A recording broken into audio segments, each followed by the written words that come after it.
When I am really interested in something, you will have my complete undivided attention and focus. So I think that there's a lot of frameworks in which you can talk about mental health that are not just negative. Hi, my name is Miranda, and I have attention deficit hyperactivity disorder, also known as ADHD. ADHD has 3 types that show up differently in different people. The first is inattentive, which can look really different for lots of different people, but can be things like having trouble focusing on different tasks, being seen spacing out a lot, misplacing things, but usually at a lower energy level than folks that have hyperactivity symptoms. The second type is hyperactive, which predominantly have traits of high energy, someone fidgeting a lot at work or having trouble sitting still. And then the third type is combined, which mixes sort of a little bit of the two, and that's actually the one that a vast majority of people have, and that I have as well.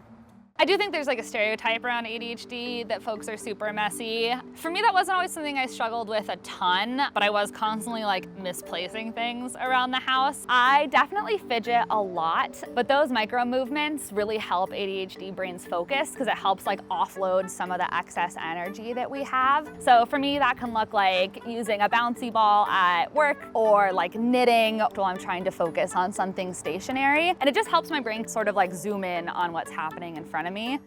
As a kid, I had a lot of ADHD symptoms, but like a lot of girls, I tended to internalize my symptoms instead of externalizing them. So even if I had a lot of hyperactivity, so wanting to fidget a lot or get out of my seat, I felt a lot of social pressure to really hold that in and not act out. Girls are 3 times less likely to get diagnosed with ADHD, and on average are diagnosed 5 years later than boys. So this is a very common thing of girls really experiencing symptoms, but showing them in a way that's a lot more subtle, and that teachers and parents are really just not often going to pick up on because of the like archetype of an ADHD kid, which is predominantly a boy being really disruptive in class.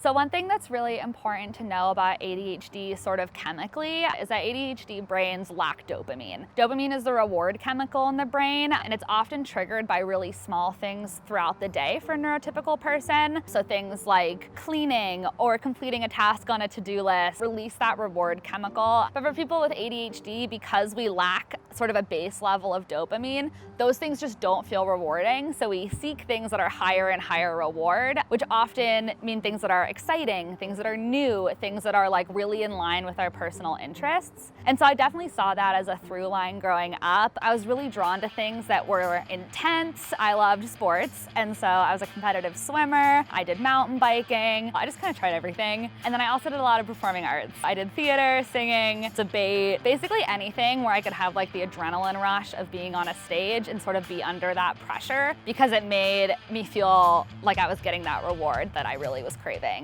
So I had seen a therapist on and off since college for anxiety that I was experiencing, and the topic of school came up, and I described some of the challenges I'd had, and sort of offhand she was just like, that kind of sounds like ADHD. So from there I actually saw an ADHD specific therapist, and she put me on Vyvanse, which is a stimulant medication. It's very similar to Adderall, which is the one that most people have heard of. I felt like my thoughts were quieter, like I could focus on things for longer, like time passed a lot quicker.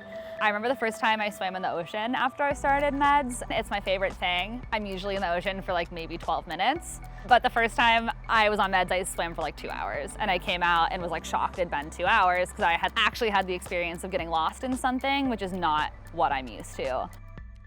Another component of ADHD is something called hyperfocus, which basically is the phenomena of when you're doing something you really enjoy, you can get like super sucked into it and really lose track of time or just feel like everything kind of falls away. Like if I'm writing something, for example, that I'm really into, I can like do it all in one go. Also, I make earrings on the side. I could hyperfocus on really trying to like perfect a design, something like that. There are many things I enjoy that I don't hyperfocus on, like swimming, playing games. Hyperfocus for me usually is like when I'm creating something, because it's something that's really actively engaging for my brain and that feels really good, so I want to just keep doing it.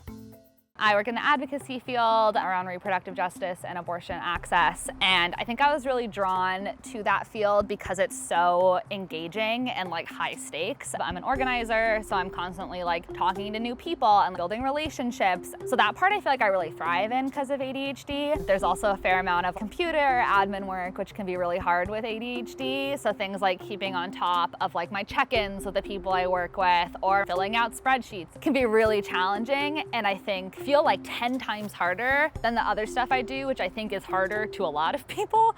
One other thing that's helped me during work is I'm in so many Zoom meetings, and being able to like focus on making earrings while I'm doing those meetings has been really helpful to let me like engage part of my brain, but also be like actually listening and retaining information a lot better.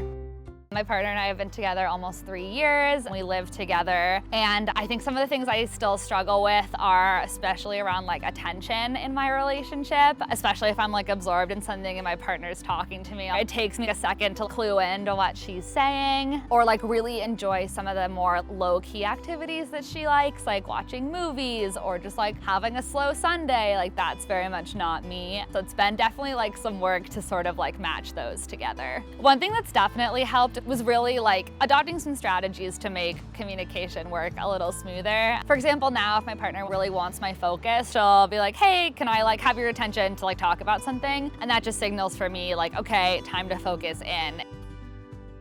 Before I was even diagnosed with ADHD, I was definitely helping manage the symptoms with exercise. I lift weights, I box, and very much from like a young age felt like I had to exercise several times a week to like mitigate my energy levels. And then in terms of things that help me stay organized, I use a bullet journal, I use Google Calendar for like everything related to work, and then try to like structure my day in an ADHD friendly way, just to sort of like mitigate sitting still for a really long period of time. So one thing that my partner has been very helpful with is the concept of everything has a home in my house. In my 1-bedroom apartment that we share, I know where everything goes, like my keys go on this hook, my bag goes over here. I used to leave cups all over the house. Now I use just like a water bottle. So just sort of like implementing structure and like rules around my space has really helped feel more calm and organized.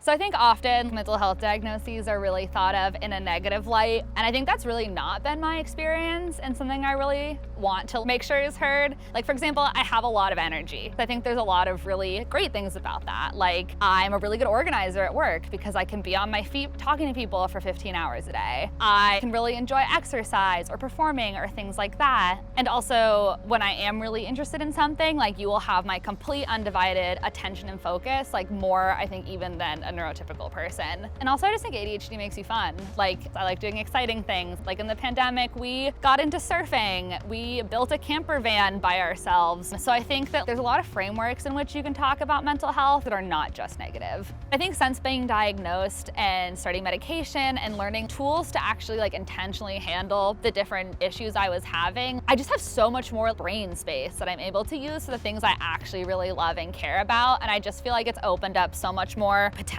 in me. I think back to everything I was able to do before I was diagnosed, but how much I was struggling. And I just think now I have like the whole rest of my life to just do so much more and feel so much better.